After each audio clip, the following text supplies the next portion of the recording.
Bom dia, meus irmãos, graça e paz.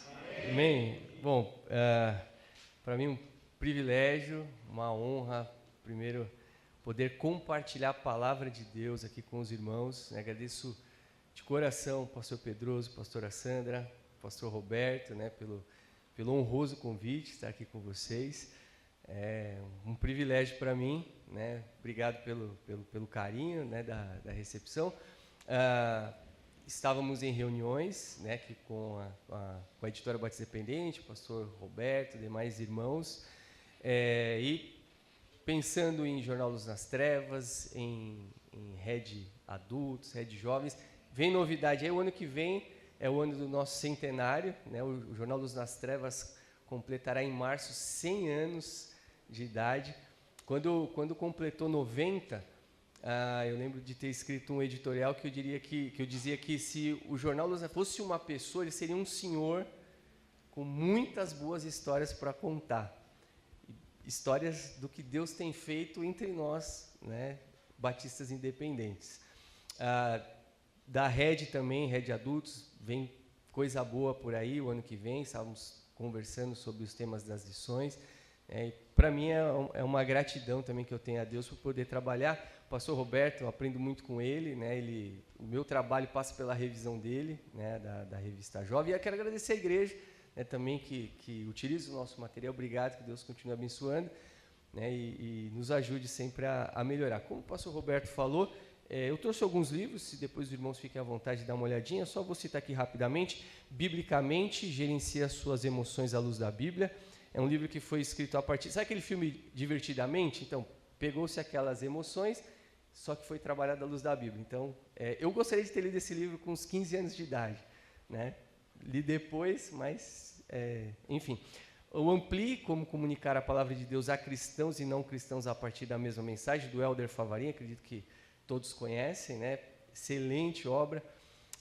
Tem um planner devocional para te auxiliar na leitura da Bíblia. Tem planos de leitura aqui da Bíblia em um ano, ou se você quiser fazer em outro tempo. Tem 3 perguntas aqui da sua leitura devocional. O que o texto bíblico diz, o que se aplica a mim e motivos de oração a partir dessa palavra. Porque às vezes a gente está muito acostumado a orar por alguns motivos mais populares, vamos dizer assim. A família, o trabalho, a igreja e tal, mas a ideia é que a gente interaja com Deus e ore a partir do que Deus tem nos dado.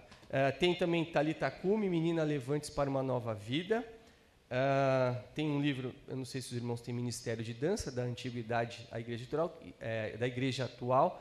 Inclusive o pastor Roberto ajudou nessa obra, fazendo uma revisão teológica. E tem esse livro aqui, Ser Humano, quando a vida pede uma parada para repensar a própria existência, que Deus me deu a graça de escrever e publicar. Tá bom? Se depois você quiser, então, tem ali, agradeço aos pastores pela oportunidade. Terminado aqui o momento Silas Malafaia, eu tenho um amigo chamado Beto que ele teve uma ideia e eu vou copiá-lo. Eu vou escrever, já tenho planos de escrever um próximo livro. Acredito que ele vai ter por volta de umas 900 páginas. Eu vou escrever sobre os 10 homens mais humildes do mundo e como eu conheci os outros 9. Não? Brincadeira. Bom,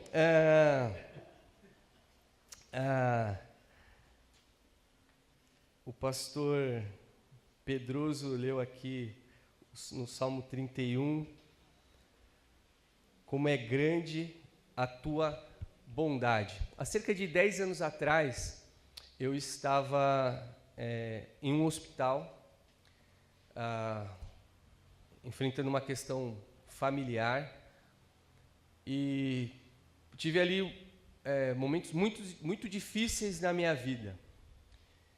E uma das coisas, além de toda a situação que eu estava enfrentando ali, uma das coisas que me trouxe uma certa crise foi porque eu já pregava a palavra de Deus, já ensinava, já cantava sobre a bondade de Deus, mas ali naquele hospital eu não conseguia ver a bondade de Deus naquilo que eu estava vivendo. E, de alguma forma, o Espírito Santo me levou à cruz de Cristo. E porque a cruz de Cristo é um lugar do horror.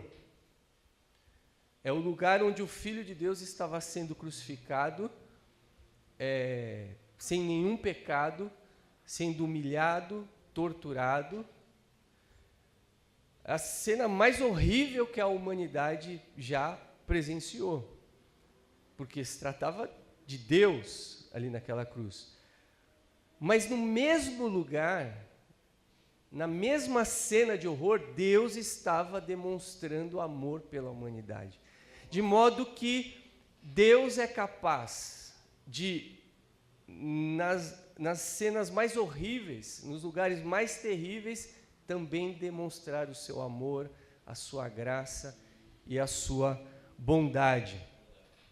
Possa ser que você esteja passando por alguma situação de desespero.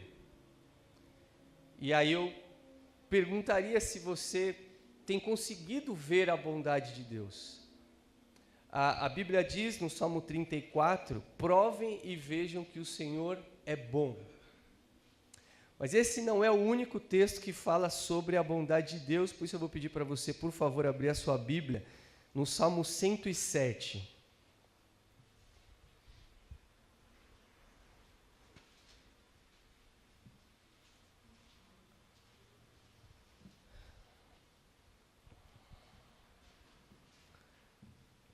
Salmo 107. Os irmãos que puderem ficar de pé para lermos. Eu vou ler os primeiros 3 versículos, mas eu peço que você deixe sua Bíblia aberta, porque nós vamos passear nesse texto aqui, no Salmo todo. Diz assim a palavra de Deus: deem graças ao Senhor, porque Ele é bom. O seu amor dura para sempre. Assim o digam os que o Senhor resgatou, os que livrou das mãos do adversário e reuniu de outras terras, do Oriente, do Ocidente, do Norte e do Sul. Pode tomar o seu lugar. Eu quero então falar nessa manhã sobre a bondade de Deus em situações de desespero. E já pude perceber que Deus tem algo a dizer sobre a bondade dele para nós nessa manhã. Já visto as canções que cantamos, os textos que já foram lidos. A bondade de Deus em situações de desespero. Esse salmo, ele trata-se de um salmo pós-exílico. Um salmo tido como um salmo histórico, porque trata muito da história do povo de Deus, do povo de Israel. E esse salmo, ele inicia, esse texto que lemos, ele inicia com um convite, uma ordem para que se dê graças a Deus, porque Ele é bom e o seu amor dura para sempre. Mas esse convite, essa ordem de dar graças a Deus, ela é destinada àqueles que foram resgatados, libertos das mãos do adversário e que foram reunidos de outras terras.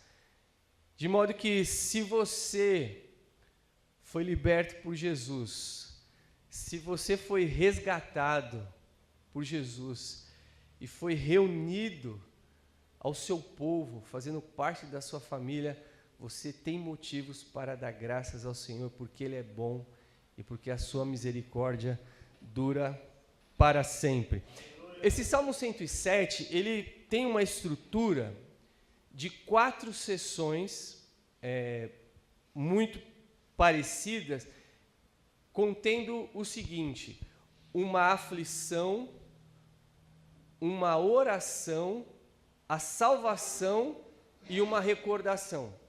Você vai poder notar isso à medida que nós formos lendo os textos. E depois, ainda uma quinta estrofe com as suas peculiaridades.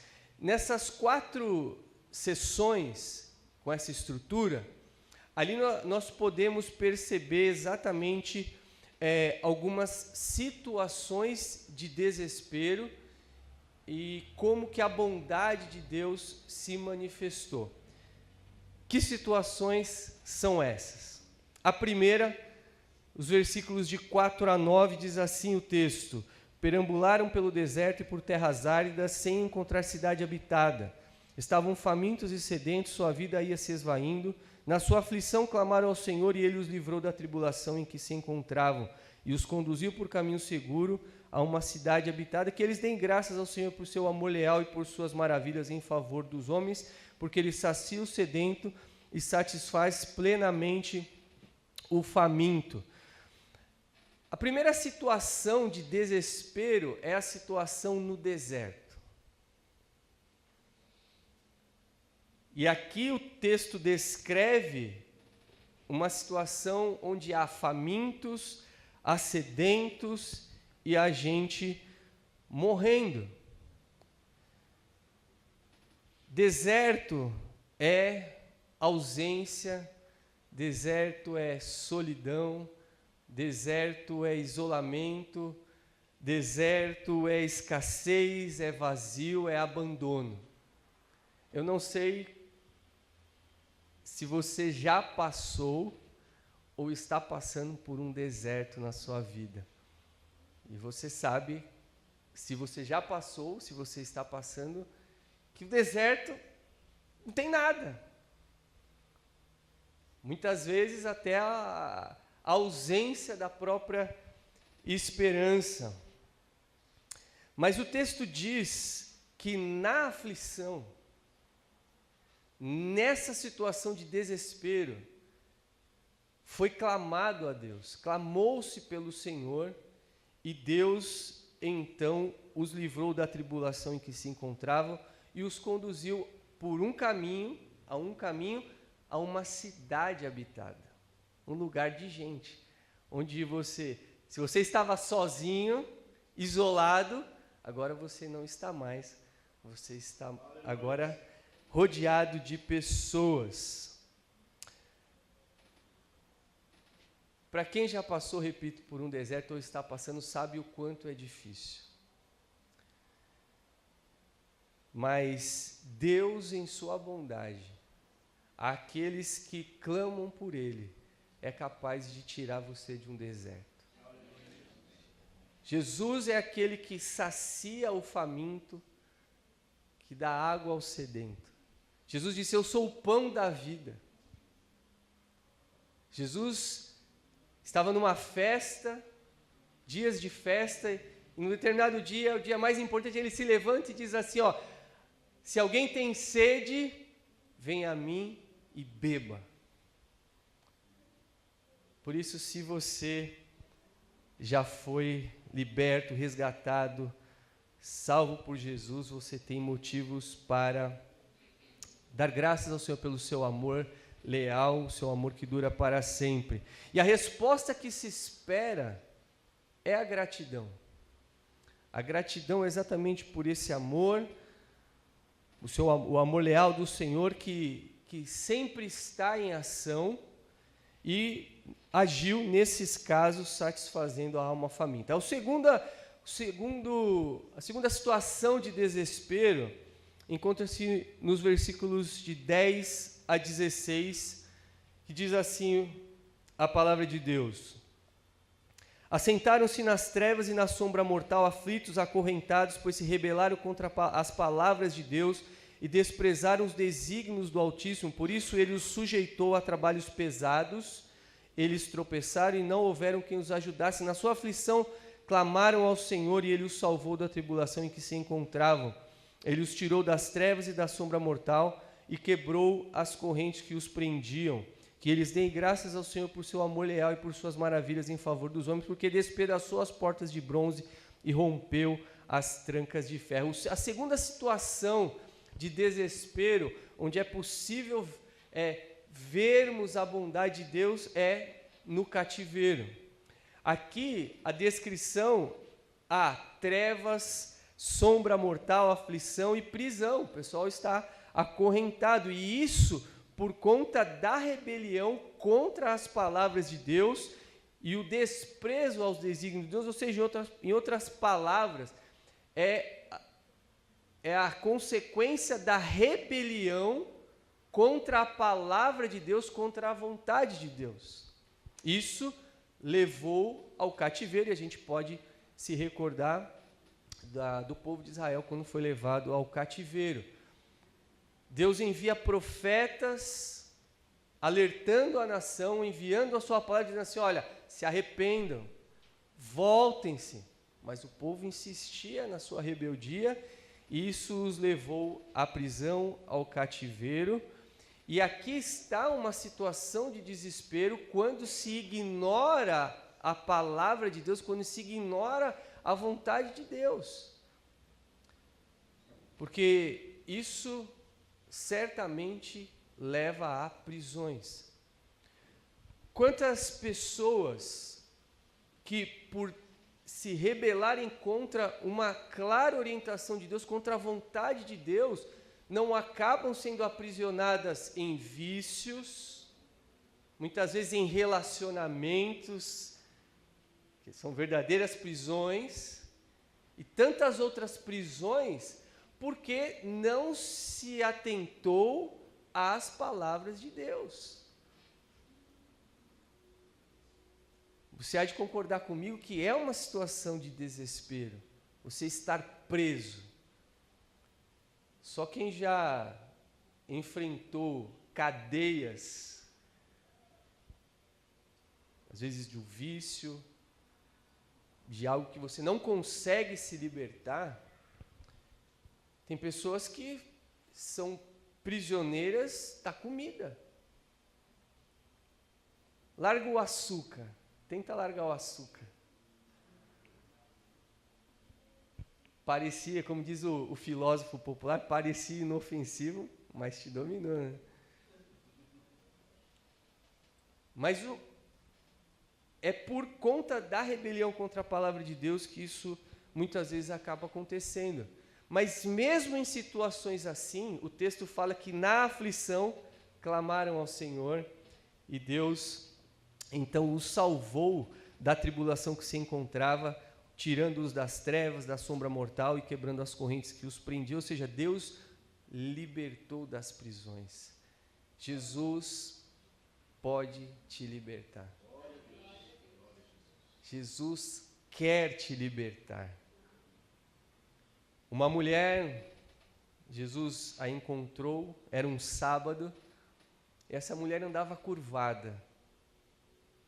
E era um sábado, mas Jesus a libertou. E aí houve toda uma reclamação dos religiosos, porque se tratava de um sábado. Eles falaram assim: poxa, como que não ia libertar essa mulher acorrentada por Satanás há 18 anos? Jesus quer libertar vocês. Talvez hoje seja um dia de libertação, onde a bondade de Deus vai alcançar a sua vida. E o que se espera?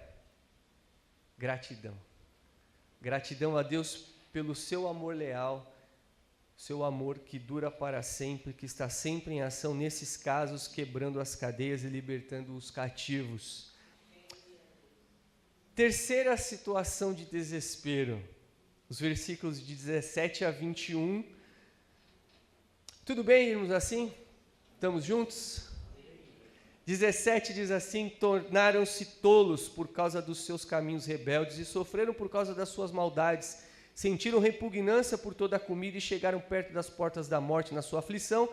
Clamaram ao Senhor e Ele os salvou da tribulação em que se encontravam. Ele enviou a sua palavra e os curou e os livrou da morte. Que eles deem graças ao Senhor por seu amor leal e por suas maravilhas em favor dos homens. Que eles ofereçam sacrifícios de ação de graças e anunciem as suas obras com cânticos de alegria.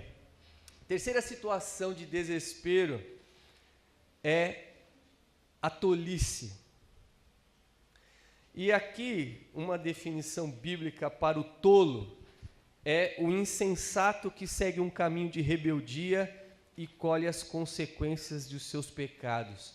Ou seja, por conta dos caminhos rebeldes, as pessoas aqui no texto sofreram por causa das suas maldades, chegando assim a um estado de decadência.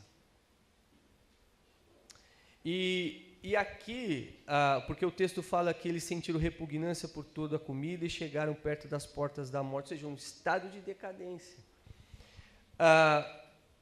Você há de concordar que é uma situação de desespero. O tolo talvez não perceba, mas em sã consciência, viver num estado de tolice diante de Deus, isso é um estado de uma situação de desespero.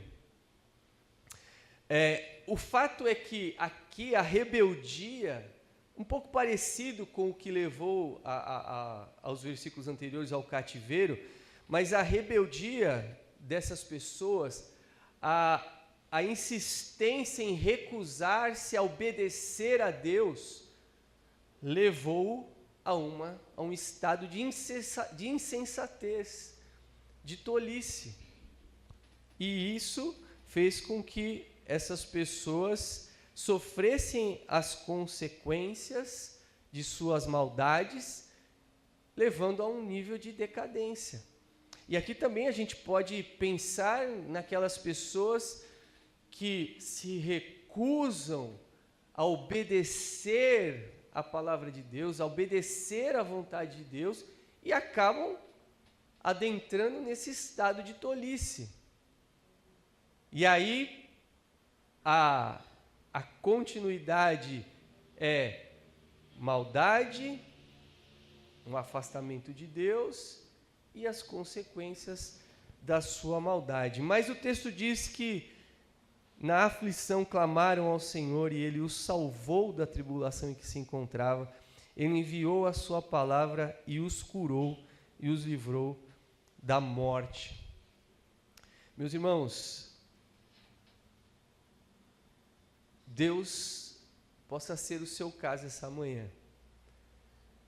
Deus está dando uma palavra para curar você, para salvar você. Porque esse não é um estado que Deus quer que o seu povo, especialmente, mas que as pessoas vivam. Num estado de desobediência.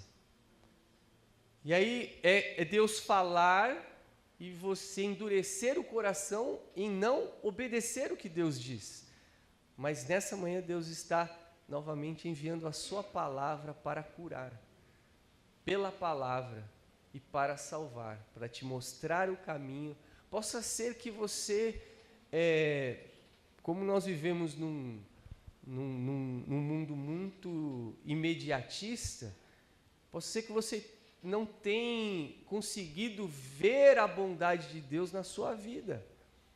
E Deus quer, com a sua palavra, curar você, para que você viva não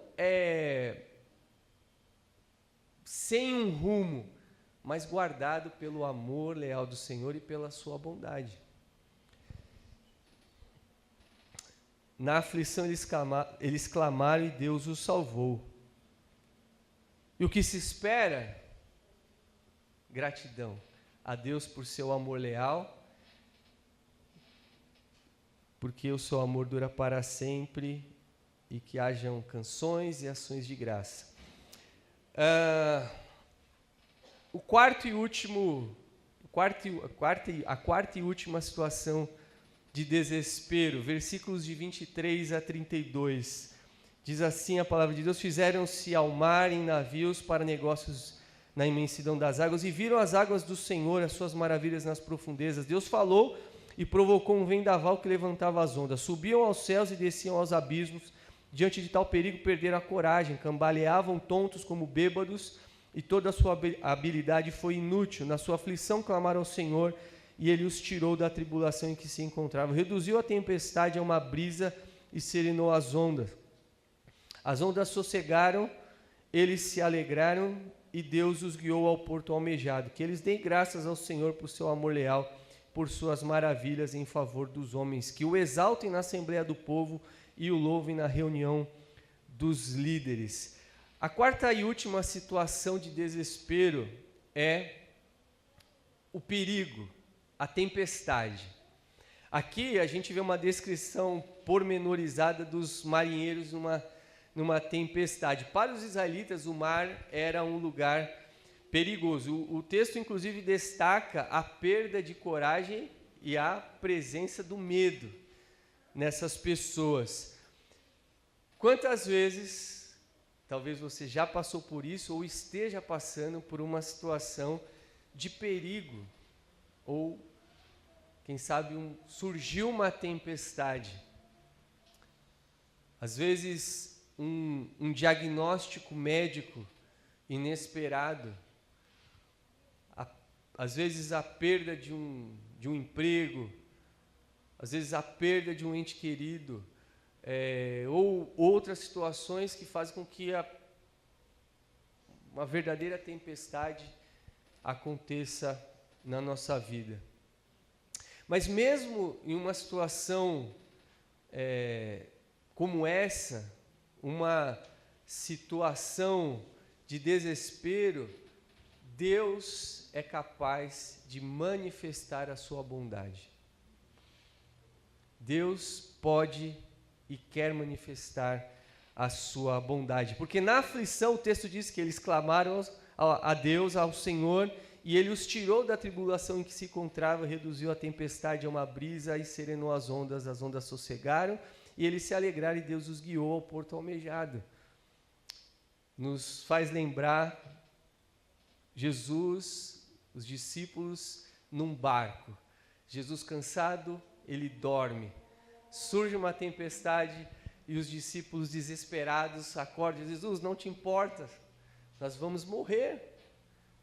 Jesus repreende os ventos, o mar se acalma, e Jesus se dirige aos seus discípulos e diz assim: vocês, onde está a fé de vocês, homens de pequena fé? E por que Jesus fala isso para eles? Porque Jesus já tinha dito para eles: vamos para o outro lado. Jesus já tinha dado uma palavra. A nossa fé, ela pode estar firmada na pessoa de Deus, em quem Deus é, ou no que Ele diz. Se Jesus falar para você, vai, pode ir. Mesmo que seja, assim, nada muito atrativo aos nossos olhos. Eu aprendi que o que diferencia fé e loucura é exatamente a palavra de Deus. Quando Jesus veio andando sobre as águas e foi ao encontro dos seus discípulos, Pedro vê Jesus e Jesus fala: não tenho medo, sou eu. E aí Pedro diz assim: Jesus, se é o Senhor, manda que eu vá até o Senhor.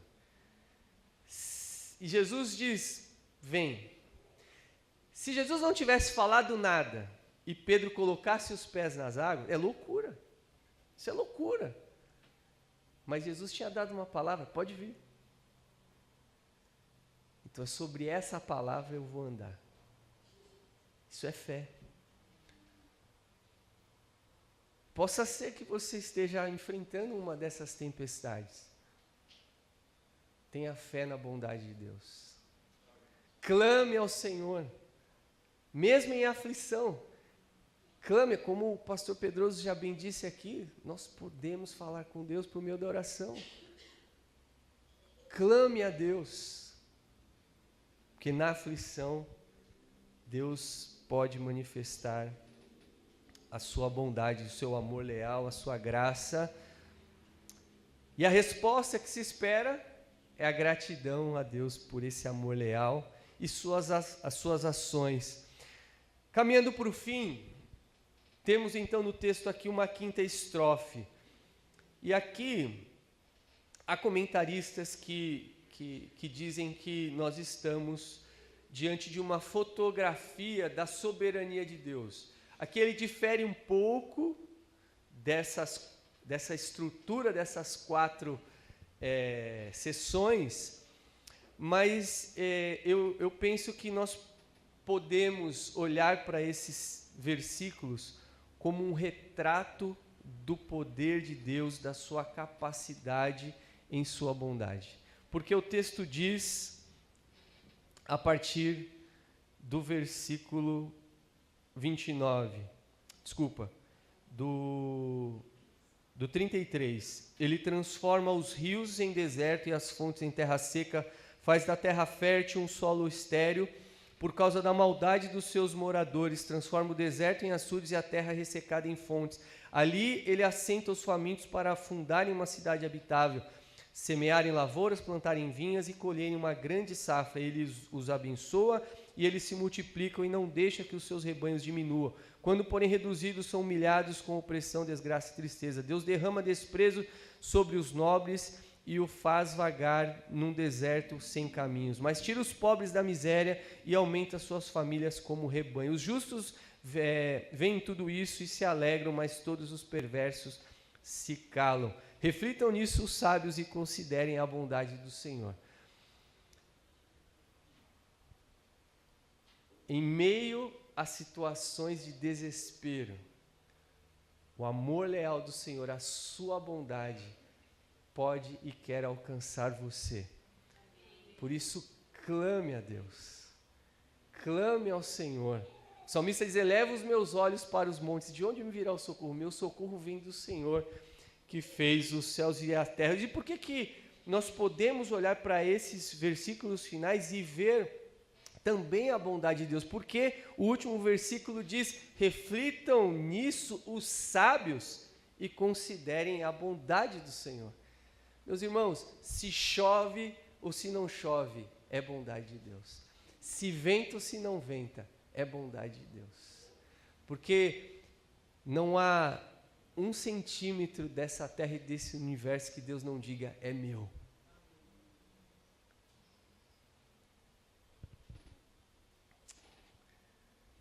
Deus é bom e o seu amor leal dura para sempre. É uma história de uma pessoa que estava numa caminhada por uma trilha numa montanha e de repente começou a chover muito forte e isso acabou escondendo os caminhos daquele homem e ele acabou escorregando, a neblina veio, ele escorregou, caiu por um barranco e acabou conseguindo se agarrar a uma raiz de uma árvore ali. E foi a única salvação que ele teve. E naquela situação, uma neblina, ele não enxergava o chão. E ele começou a gritar por socorro, mas ninguém o ouvia, ninguém o socorria. Até que ele começou a orar a Deus e clamar a Deus: Deus, me ajuda. Deus, me salva. E ele ouviu uma voz dizendo: confia em mim. Solte a raiz. Ele então começou a lutar entre a confiança e o medo. E passado um tempo, dados os seus ferimentos, a sua força que estava se esgotando, ele acabou soltando. E ele notou que ele estava apenas a alguns centímetros do chão. Passado um tempo, algumas pessoas perguntavam para ele onde ele via a bondade de Deus. Ele falou: eu vejo a bondade de Deus naquela montanha, quando eu não conseguia ver o chão, mas Deus estava mais perto do que eu pensava. Não é porque você não vê o chão que a bondade de Deus não está perto de você. Situações desesperadoras não podem determinar a bondade de Deus, especialmente na sua vida, mas o que Ele faz para te tirar dessas situações. Sempre lembre-se da cruz de Cristo, o lugar do horror, mas o lugar do amor também, da graça, da misericórdia e da bondade.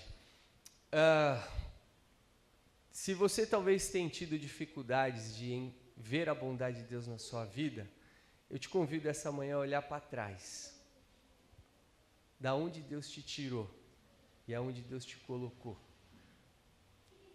Você certamente vai ver a bondade de Deus na sua vida. Hoje, veja a bondade de Deus pela fé. E quer projetar um futuro? confie na bondade de Deus.